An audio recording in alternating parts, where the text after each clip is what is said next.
it today. We're walking by faith is the only way. Trusting God wherever I'm sent. I have to be real, raw, and relevant. There's faith unscripted.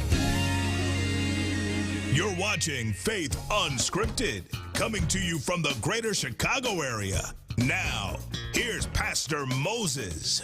Are you still rolling with me here? All right, so the Bible is clear that God is sovereign. However, everybody shout, however. Although I believe that God is sovereign, I do not believe that God has chosen to use his sovereignty to control all things. All right, some of you backed off me right there. I said, all right, I'm going to say it again. I said, although I believe that God is sovereign, I do not believe that God has chosen to use his sovereignty to control all things. You see, you can have power and authority to do something, but choose not to operate in that power and authority that you have. Now, because you choose not to operate in it, it does not mean that you do not have it. All right, for example, I am the senior pastor of Faith Movers Church. And by virtue of my position, I have the authority to make any decision pertaining to Faith Movers Church. However, there are some things that I have chosen not to be a part of. There are some decisions that I have chosen not to make. Matter of fact, I have empowered someone else to do it, and I stay out of it until I'm invited. I'm going to go there in a little bit. Now, this is how the sovereignty of God works. Because although God is sovereign, he has control, there has been, now watch this, 2 times in which he has chosen to give over his control. Stick with me now. I'm going somewhere with this. There have been 2 times that God chose, and he said, I got all power, I got all control, but there are 2 times where I'm going to choose to give it over to somebody else, all right? Or to something else. The first time he did it was when he created mankind. The second time he did it is when he created the earth. Are you with me here? Now watch it. When God created mankind, he sovereignly decided to make mankind with something that is called free will. All right, for all my note takers, free will is the ability to make your own choices independent of anything or anyone. So watch it. When God made mankind, he made us with the ability to make our own choices. All right, let me kind of Moserize this. We were not created as robots, being controlled and manipulated in all we do. God did not want robots, he wanted a relationship. He wanted a relationship that was based on choice and not force. Yeah, he wanted a relationship, stick with me now, that was based on what? Choice and not force. Because some of you know, if you're going to have an authentic relationship with someone, if you have to force them to be with you.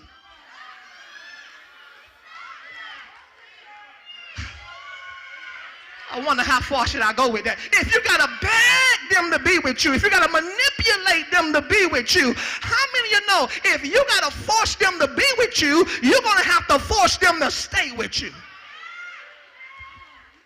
Are you hearing me here? You see, when it comes to God, God will order your steps, but not make you walk in his path. And the first time that God allowed his control to be limited is when he made mankind. But watch this. The second time he did it was when he created the earth. Because when God created the earth, he sovereignly decided not to control the affairs of the earth. Now watch it. He gave that authority to mankind. Let me put some Bible on that because some of you are getting nervous. All right, Genesis chapter 1. Let's go. Genesis chapter 1. Let's slow walk down to verse 26. NLT still. It says this. Then God said, let us make human beings in our image to be like us. They will reign over the fish in the sea, the birds in the sky, the livestock, all the animals on the earth, all the small animals that scurry along the ground. So God created human beings in his own image.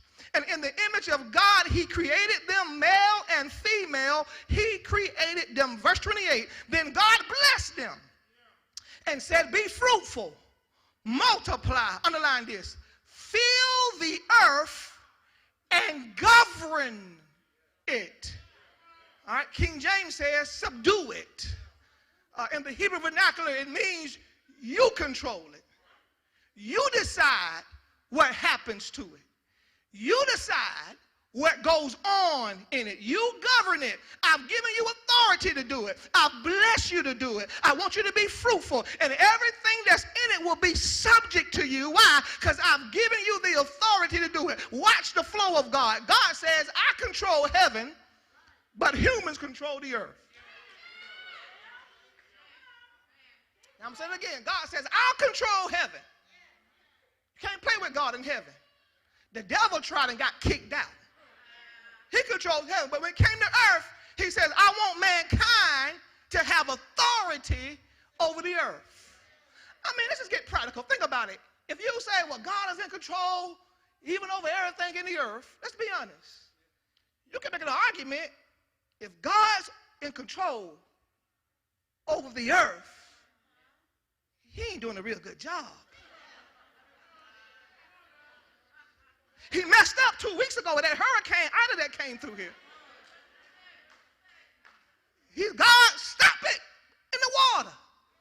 Stop it before it starts circulating. Stop it before it hits land. You in control. Stop it. Don't let it kill innocent people. Stop it. Heck, if God's in control, why did that little 13-year-old girl get killed in Chicago yesterday?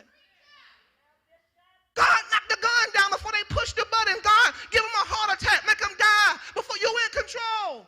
And go, forget all of that. God knocked the fruit out of Adam's hand.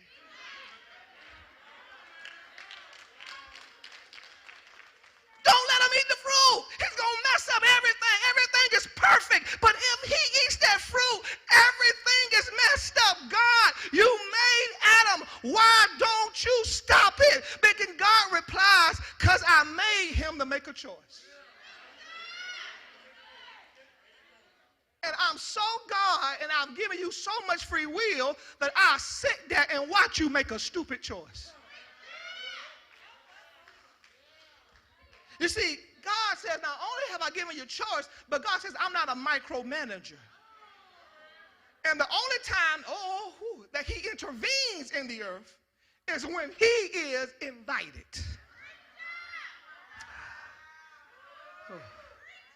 It's a side note. This is free here now. This is a free side note. And there are 3 ways you can invite God into the earth. The first way is through prayer. This is why prayer is so important. You don't pray to invite God. You don't pray to impress God. You don't pray to inform God. Remember now, he knows all things. If we don't pray to inform him with what's going on, if we don't pray to impress him, why do we pray? To invite him into the situation.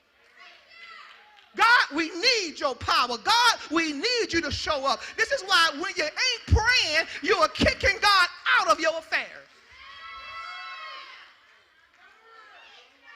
One way you invite him is through prayer. Another way you can invite God to intervene is through praise and worship. For the Bible says that God inhabits the praises of his people. And you can tell some people who ain't got no God in them, because every time it's time to praise, they always cute. They got their arms folded. You can tell that's somebody who ain't got his presence. People who have the presence of God continually with them are people that keeps a praise in their mouth, keeps a worship in their heart. It invites him. The last way you invite God is by faith. God is attracted to faith. Oh God, how far should I go? God gets stimulated by faith. Jesus said, who touched me? Ah, God, how far can I go? It almost as if it stimulated him. And they said, Jesus, everybody is touching you. He said, no. It wasn't no regular kind of touch. It was a faith touch. And because it was a faith touch, somebody was inviting me to help their situation.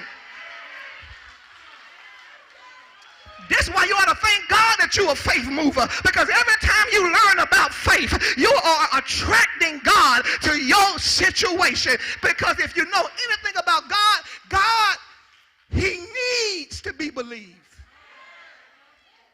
He don't just want to be believed. He needs to be believed. And when you don't believe him, you become unattractive to him. The Bible says without faith, you cannot even please him.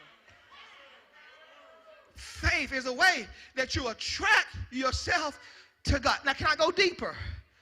I ask you a question. Can I go deeper?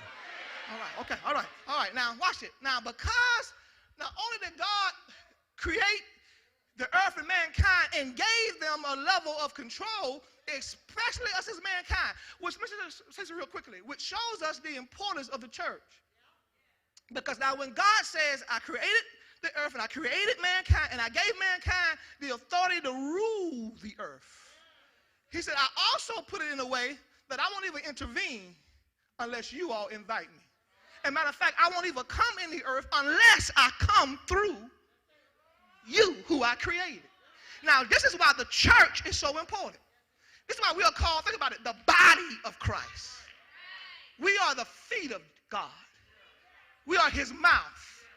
We are his hand. Wherever footprint we go, he goes. If anything is going to happen in the earth, the church got to do it. And one of the reasons why the world is so bad, because we got a little weak church who don't want to walk in its authority, who don't want to walk in what God has called it to walk on. Don't you know a lot of this mess that's going on, if the church would come together, we could wipe it out in a couple of days? Come on, don't you know if we start standing up and coming together and saying, I know who we are, the government don't run this earth, God run this earth, and we represent him, and anything he's going to do, he's going to do it through us. It's got to come through us. Can't no decision be made unless it comes through us. If the church did that, a lot of stuff would be quickly wiped off the map. Look at somebody and say, do you know who you are? You ain't no spiritual rooted pool. You a child of God. You represent the presence of God. And wherever you go, he will be with you. His power, his favor, his blessing will rest on your life.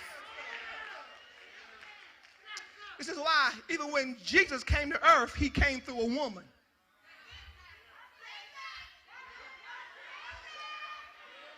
Why?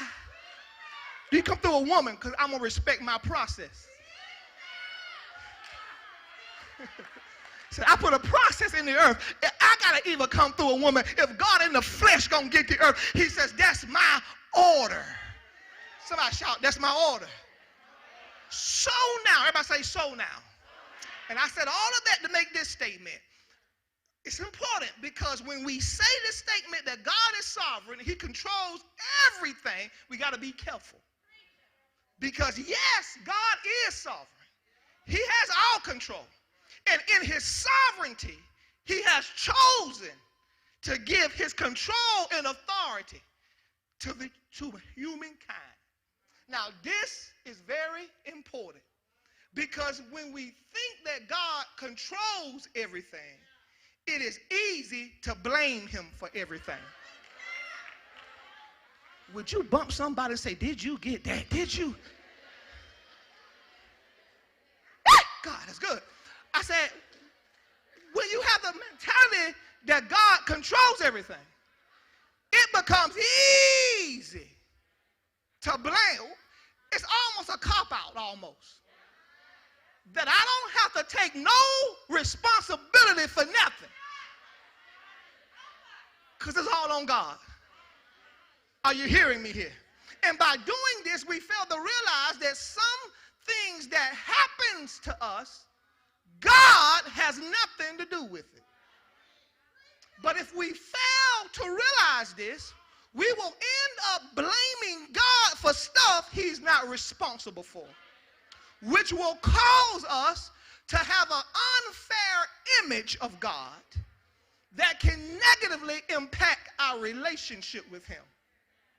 Now, this is what happened to a lot of people. They've been misinformed, and they believe that everything bad that happened, God did it to them. It was God's fault. So it has created this unfair image of who God is. So when you say God is good, in their head, too scared to say that loud, in their head they say, he ain't been good to me. So when we're praising God and you're excited, they can't understand it. Because they're like, what God you serving? The God I'm serving ain't creating nothing but hell for me. The God I serve has been unfair to me. The God I serve has put me through hell and high water. I can't shout over a God like that. Do you see the unfair image that impacts their relationship with God in a negative way? So let's just end today by answering the question, all right? Pastor, why certain tragedies, trials, and troubles happen in life? Give your boy 7 minutes, all right? All right, here goes the first one. The first reason why some stuff happened to us that's bad, number one, is because disobedience to God's order. See, here we go. Sometimes bad things happen in life because we have deliberately disobeyed God's way of doing things. You see, God has established laws and principles to govern life and earth. But when we don't heed to them, we put ourselves in position for bad things to happen. Hear me good. There's always a negative consequence to disobeying God. You got to write that down. There's always a negative consequence to disobeying God. You see, God's order is for our protection. It's not to stop us from having a good time. It's not to kill our swag. Look at me good, I promise you. God's order is for our protection. Remember now, he created the earth. He created us. He knows how it works. He knows what's good for us. He knows what's bad for us. God would have told us, don't play with that. It caused corona. Don't do that. It caused corona. And if that gets out, it's going to be a mess. But when you don't heed to his way of doing things, it positions you for bad things to happen to you. Are you still with me here? All right, very quickly, go to Deuteronomy 28. Deuteronomy 28, verse 1. NLT. It says this: if you fully obey the Lord your God, carefully keep all his commandments that I'm giving you today, the Lord your God will set you high above all nations of the world. You will experience all these blessings if you obey the Lord your God. Your towns and your fields will be blessed. Your children and your crops will be blessed. The offspring of your herds and flocks will be blessed. The fruit baskets and breadboards will be blessed. Wherever you go and whatever you do, you will be blessed. God says, if you respect my order, you will be blessed in the earth. Can't nothing stop you.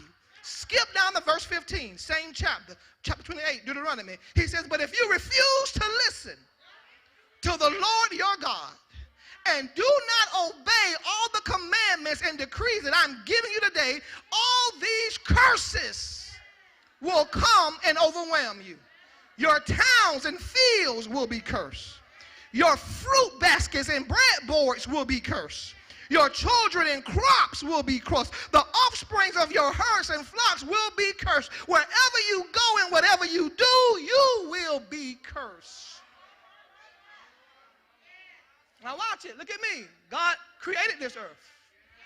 God created you. He knows what's good. He knows what's bad. As a result, he put in principles to say, as you govern the earth, do these things, you will be all right. If you get arrogant, want to create your own way, come against me, There's a price that pay. And when the price hit, I can't stop it. Are you hearing me here? For example, all right, some examples. Let's talk about sex, baby. All right, talk about sex. Let's just say sex. If you do it God's original plan, original way, a man and a woman gets together. They're two virgins, and they only have sex with one another. If that's what everybody did, we have eliminated all sexual diseases.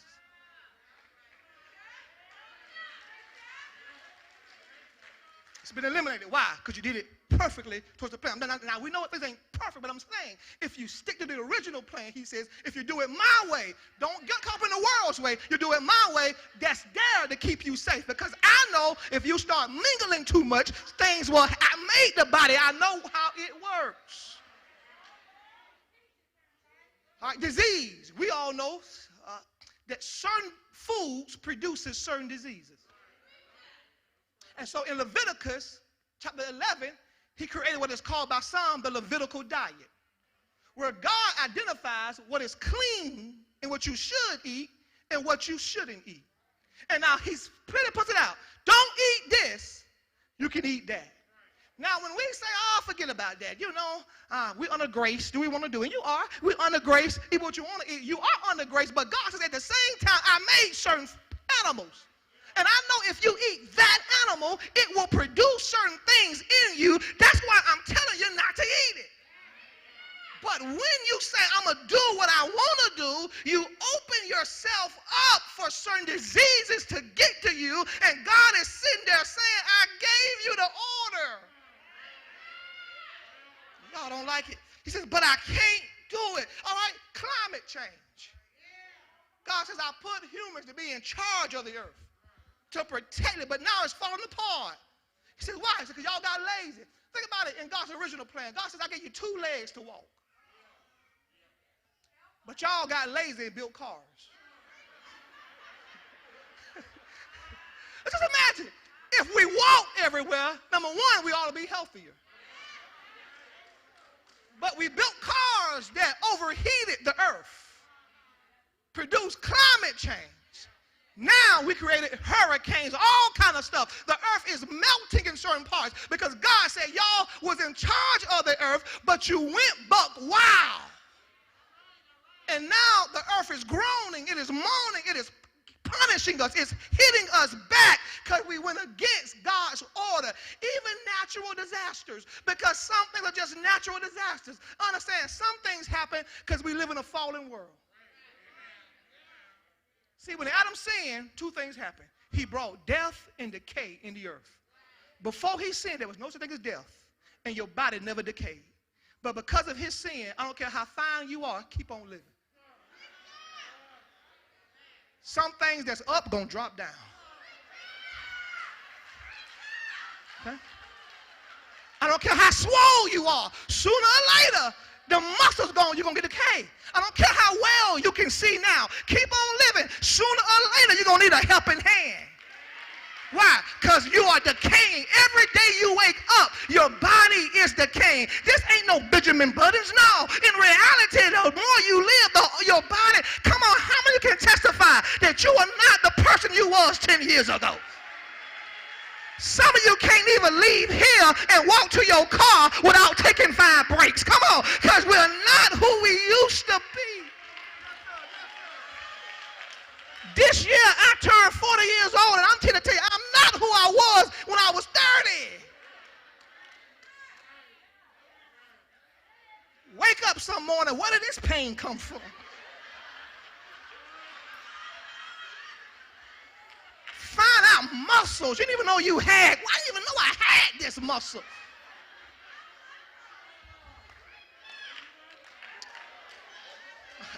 Romans 8 verse 20 says, against his will, all creation was subject to God's curse. Romans 8:20, against his will, creation didn't even want it, but against what happened, creation now is under curse.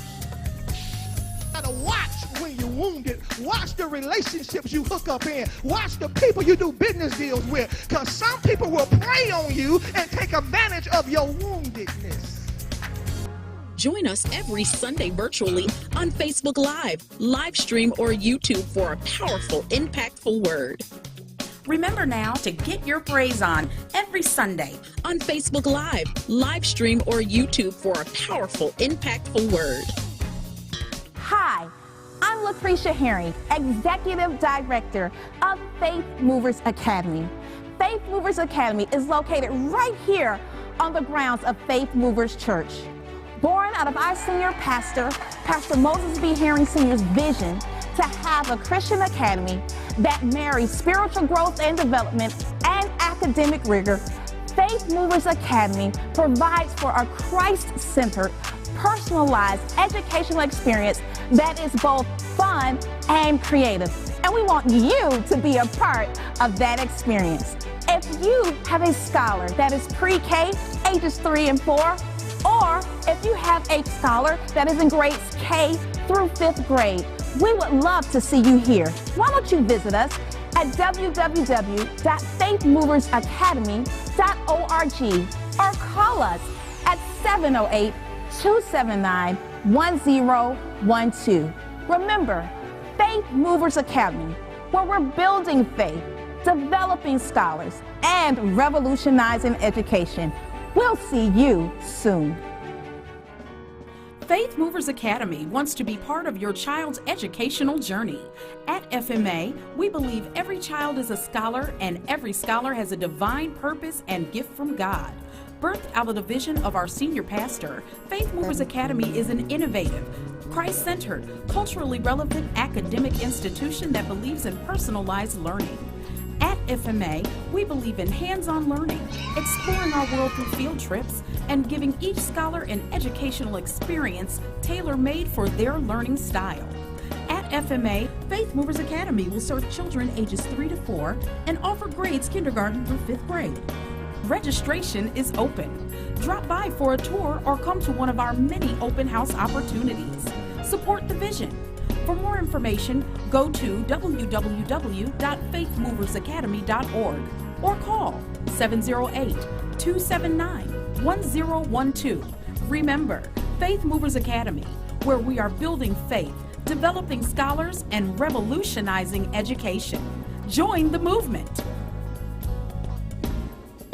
Thank you for watching Faith Unscripted with Pastor Moses. If you're ever in the greater Chicago area, Pastor Moses would like to personally invite you to see him live at Faith Movers Church. Faith Movers Church is located 25 minutes from the city of Chicago at 425 Exchange Street, University Park, Illinois, 60484. You can join us every Sunday at 11 a.m. and on Wednesday at noon and 7:30 p.m. We know this will be a transformational experience. Once again, thank you for watching Faith Unscripted with Pastor Moses. And remember, whatever you do, be a faith mover.